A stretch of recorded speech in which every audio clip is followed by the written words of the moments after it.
வணக்கம். ஆனந்தாவின் ஆனந்தமான விவசாயம்.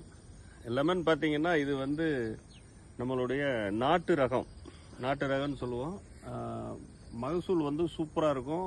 அதாவது எண்ணிக்கையும் சரி, காயோட சைஸும் சரி.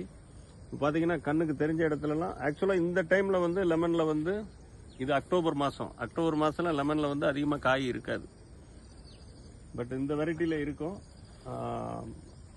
ஜூஸும் பார்த்தீங்கன்னா ஒரு காயில் குறைஞ்சபட்சம் 25 ml, அதிகபட்சம் 40 மில்லி வரைக்கும்லாம் ஜூஸ் எடுத்துருக்குறோம். கரெக்டாக 2.5 to 3 வருஷத்தில் காய்ப்புக்கு வந்துடும். இது வந்து விண்பதியம் ஏர் லேயரிங்னு சொல்லுவாங்க, அதில் உருவாக்கப்பட்ட செடி. ஸோ அதனால் ப்ரீடோட அஷூரன்ஸ் வந்து 100% தெளிவாக இருக்கும். ஒரு ஏக்கருக்குன்னு கணக்கு பண்ணி பண்ணும்போது 194 செடி 15க்கு 15 இடைவெளியில் போடுவோம்.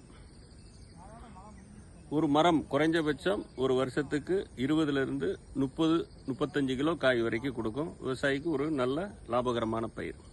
நன்றி. எண்டு காடு போட்டு எகத்தால மாடா பண்றீங்க. எனக்கு எண்டே கிடையாதுடா.